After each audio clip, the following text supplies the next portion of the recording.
They whispered the moment she stepped inside the wedding hall. Some stared, some smiled politely, some didn't bother hiding their judgment.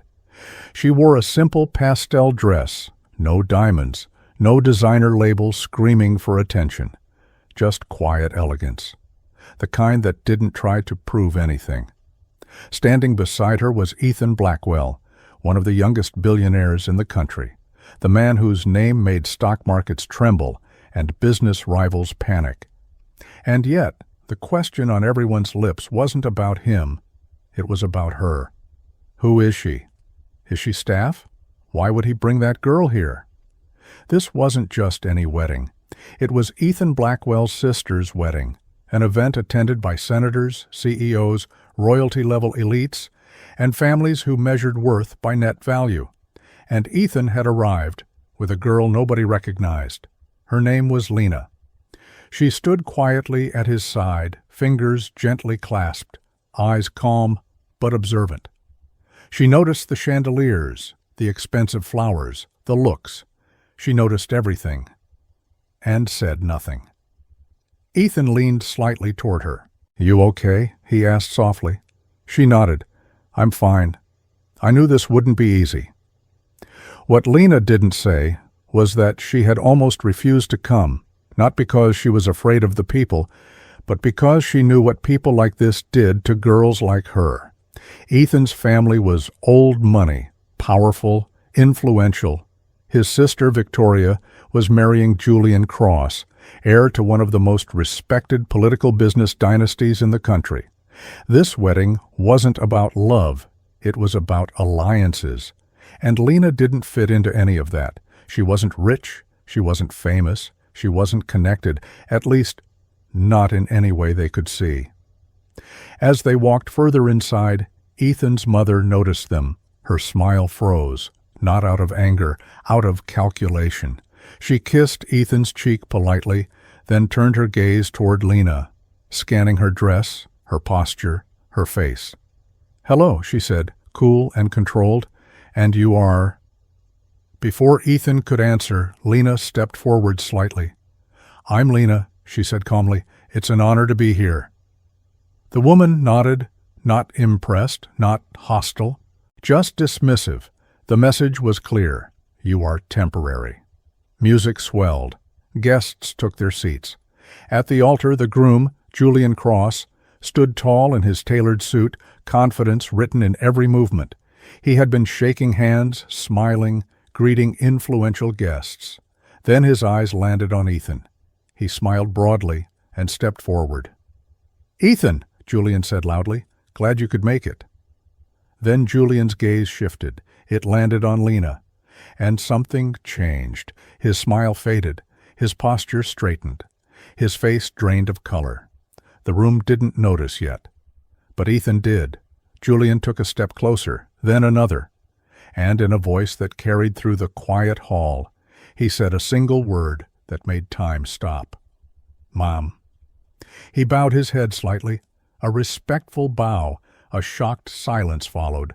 Whispers erupted instantly. Did he just say, "Ma'am"? To her? Why would he?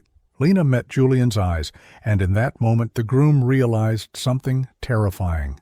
The girl everyone dismissed was someone he absolutely should not have. The wedding hall, which moments ago had been filled with laughter, music, and clinking glasses, fell into an uncomfortable silence. Hundreds of guests stared in disbelief as Julian Cross, the groom, stood face to face with Lena. This was the same Julian Cross whose name appeared on the covers of business magazines, the same man whose handshake could decide million-dollar deals, the same man people feared offending. And yet, he had stopped smiling. His confident posture softened. His eyes widened just enough to betray shock. Then, slowly, deliberately, Julian straightened his suit and bowed his head. Not a casual nod, a respectful bow, a deep one. Gasps rippled through the hall. People leaned forward in their seats. Phones were discreetly raised. Whispers erupted like wildfire. "Did you see that? Who is she? Why would he bow to her?" Lena remained calm. She didn't react like someone enjoying attention. She didn't look confused either. Her hands rested quietly in front of her, fingers lightly clasped, as if she had expected this moment all along. Julian lifted his head, his voice noticeably softer now. "Ma'am," he said clearly, "I didn't know you were attending today." That single word, "ma'am," hit the room harder than thunder. The groom's mother nearly dropped her glass. The bride's smile faded instantly, and Gideon Cross, billionaire, tech mogul, and the man who had brought Lena to the wedding, stiffened beside her. People turned toward Gideon in confusion. Why would his sister's groom address a simple-looking girl with such respect? Gideon's jaw tightened, but he said nothing. Julian swallowed, clearly fighting his emotions. "If I had known," he continued carefully, "I would have prepared properly." Prepared? Prepared for her? The bride finally found her voice. "Julian, what is going on?" she asked, forcing a laugh that sounded painfully thin. "You're scaring everyone." Julian hesitated. His eyes flicked to Lena again, this time with something deeper than surprise. Recognition. Years ago, before the tailored suits, before the wealth, before the status. There had been a different life, a younger Julian, a desperate Julian, and a girl who had changed everything. Lena broke the silence herself. "This is your wedding," she said gently. "Please don't let me interrupt." Her voice was calm, measured, but the weight behind it was undeniable. Julian exhaled slowly. "You were my first mentor," he said quietly. "Before anyone else believed in me, you did." The room went still. Mentor? Guests exchanged stunned looks.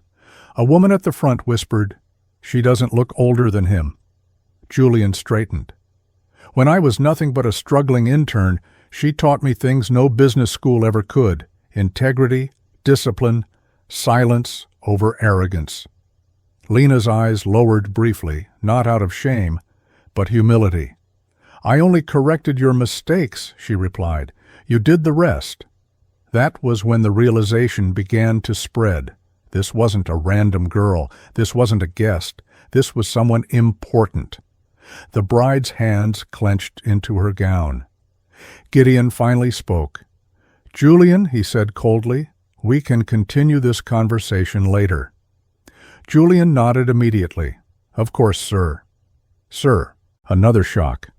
The groom calling his brother-in-law sir? But Julian's gaze never left Lena. And as the orchestra awkwardly resumed playing, one thing became painfully clear to everyone watching. This wedding was no longer about celebration.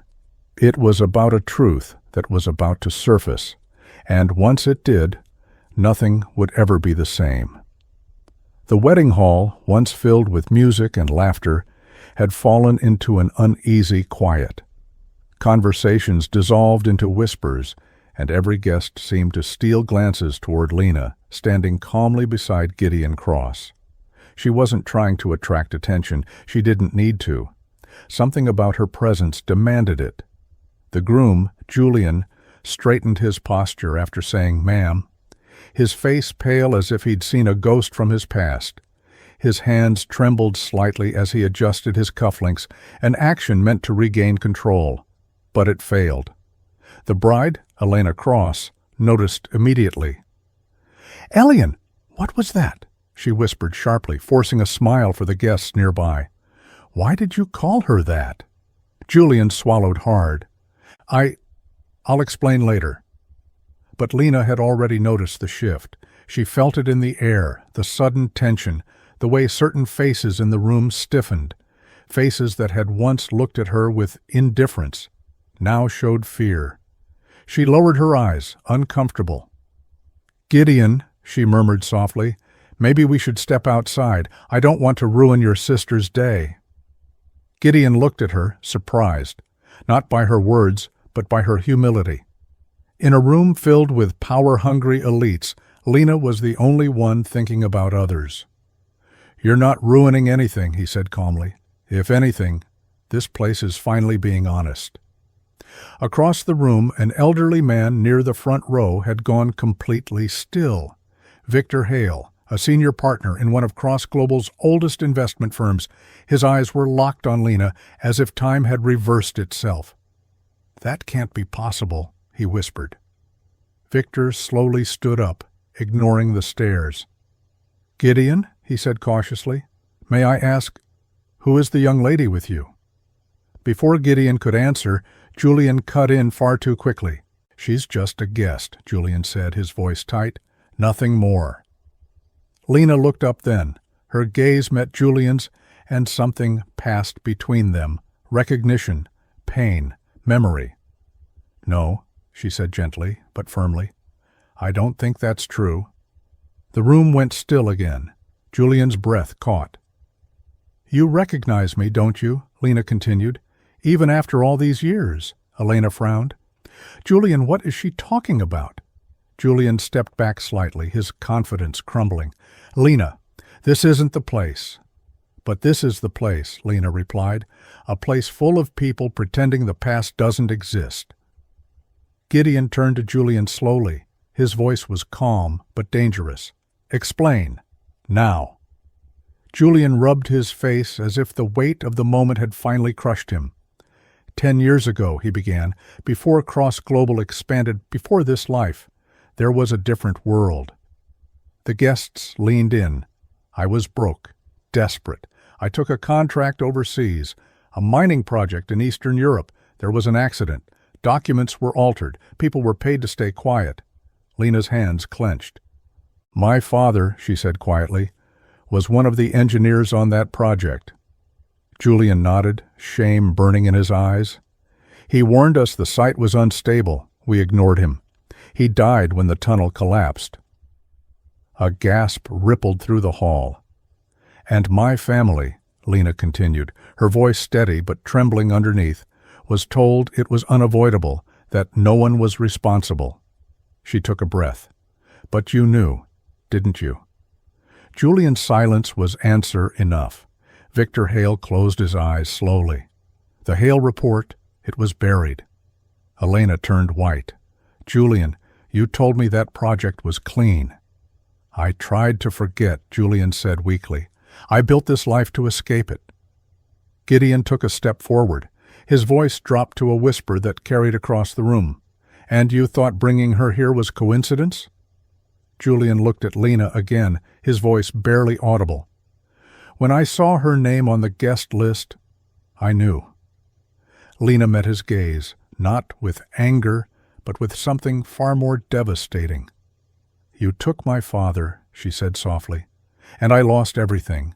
But I survived," she turned to Gideon. "And I never asked for revenge." The room was frozen. Gideon looked at his sister, then at Julian, then back at Lena. "But the truth," Gideon said quietly, "has a way of standing up, even when buried." And that was when the doors at the back of the hall opened. A man in a tailored suit walked in, holding a leather folder. "Mr. Cross," he announced, "the documents you requested regarding the Eastern Europe project."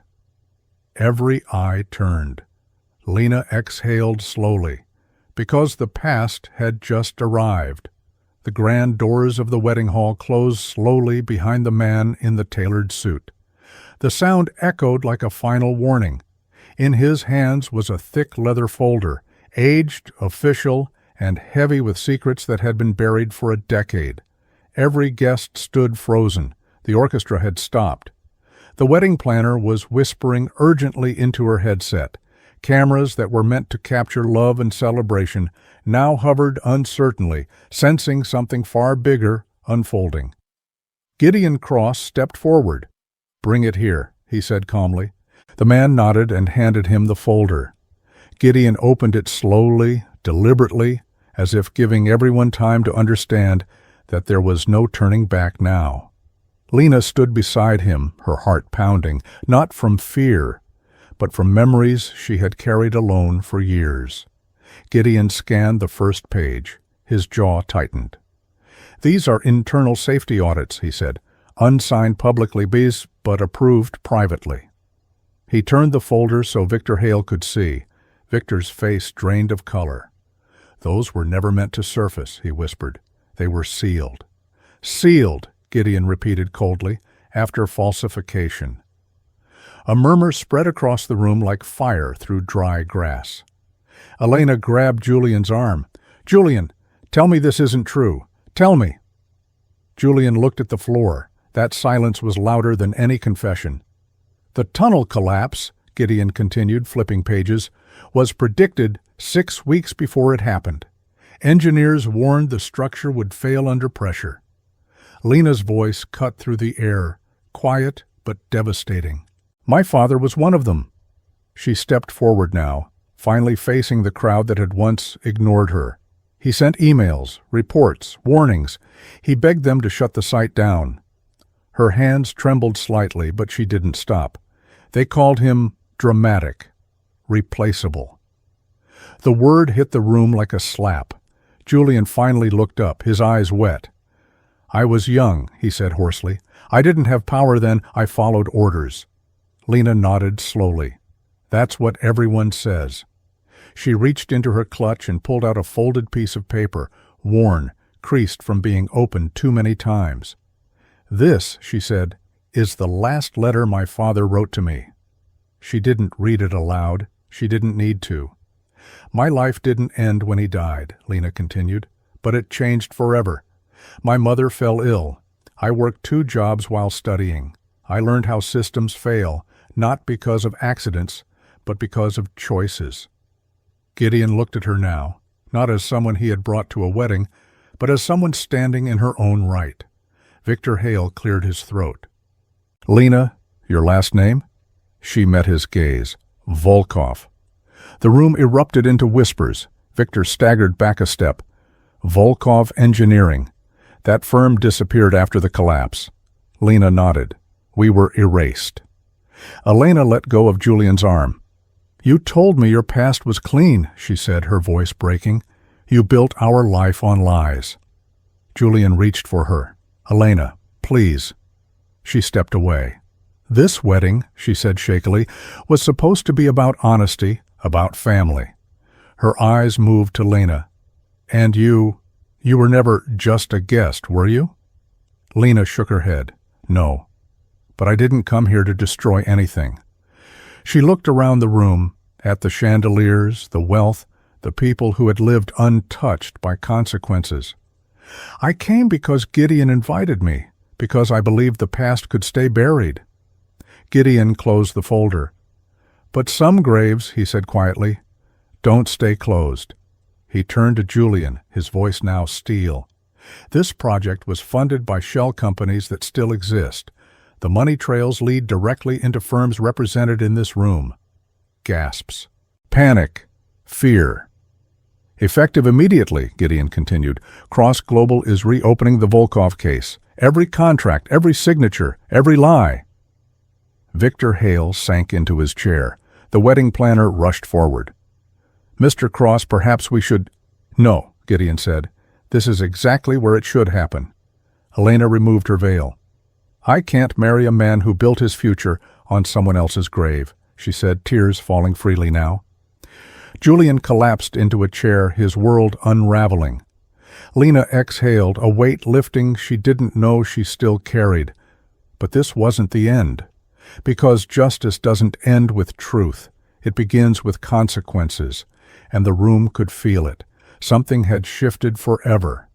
The wedding hall no longer felt like a place of celebration. It felt like a courtroom without a judge, where guilt stood exposed and every whisper carried the weight of consequence. Phones were already out. Messages were being sent. Deals were collapsing in real time. Gideon Cross didn't raise his voice. He didn't need to. His calm was more terrifying than anger. "By tomorrow morning," he said, "every regulatory body connected to this project will receive copies of these files." Julian stood up suddenly. "You can't do this," he said, his voice cracking. "You'll destroy companies, families." Gideon looked at him steadily. "Your company destroyed families first."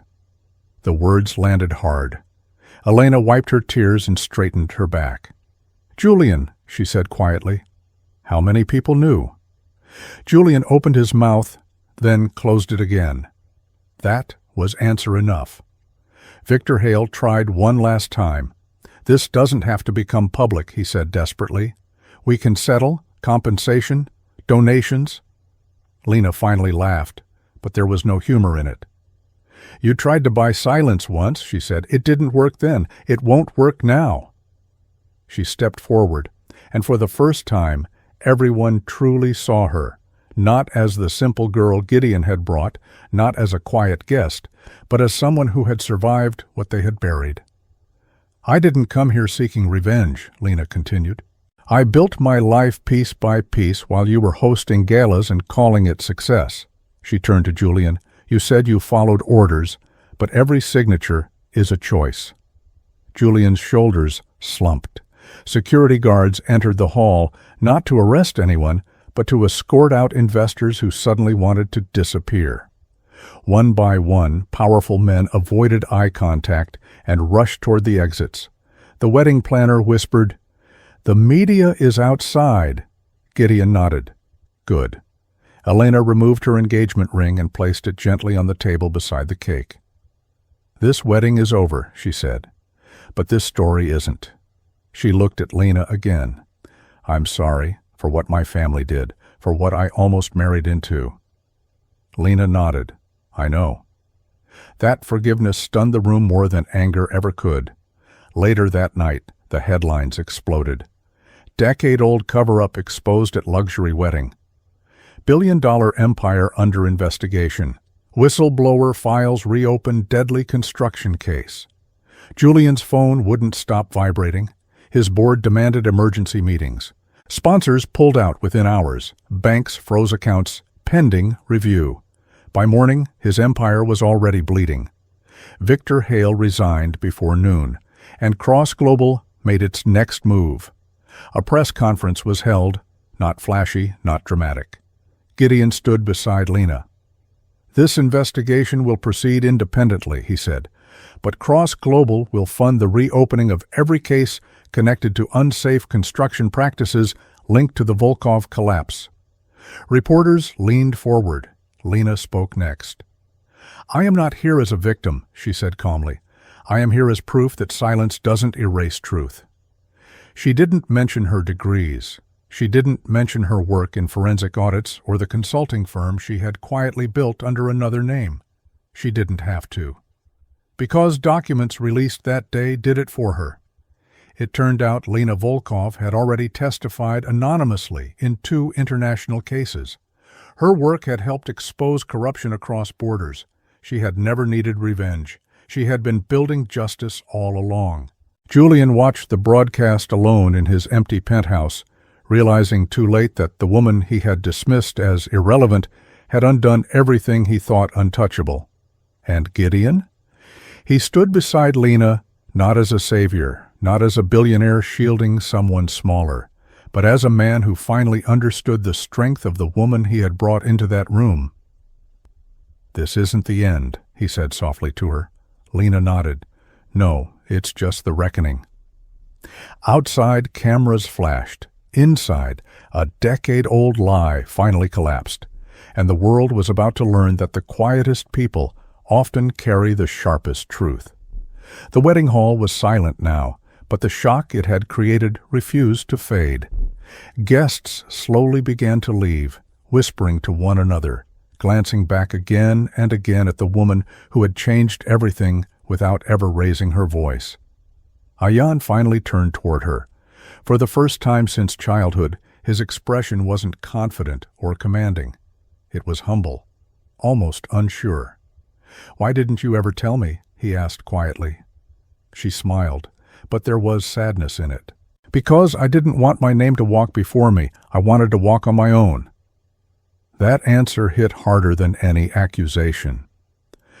Outside the hall, luxury cars waited, but she didn't move toward them. She walked calmly down the marble steps, her simple heels echoing against stone that had once made her feel small. Now it felt different. The world felt different. By morning, the story was everywhere. Headlines didn't scream her name. They didn't need to. "Unknown woman exposes elite power structure at high-profile wedding. Investigations began within days. Old contracts were reopened. Corrupt partnerships unraveled. Fortunes that had been built on silence began to crack. People who had once laughed behind closed doors suddenly found themselves answering questions they could no longer avoid. Ayan watched it all unfold from a distance. He stepped down from his executive role quietly, refusing interviews, refusing sympathy. For the first time, he understood something that no boardroom had ever taught him. Power without integrity collapses under its own weight. Weeks later, they met again. Not in a mansion, not in an office. A small cafe near the river. She was already there, reading, dressed simply as always. "You could have taken everything," Ayan said as he sat down. "The company, the estate, the name." She looked up at him calmly. "I already had everything I needed." He nodded slowly, understanding at last. She didn't destroy him. She didn't humiliate him. She simply showed him who he had become, and that truth did what no enemy ever could. When she stood to leave, Ayan asked one last question. "Will I see you again?" She paused, then smiled gently. "That depends on who you choose to be next." And with that, she walked away. Not as someone who needed revenge, not as someone who needed recognition, but as someone who had always known her worth, even when the world didn't. Sometimes the most powerful entrance isn't loud, and the most unforgettable exit is made in silence.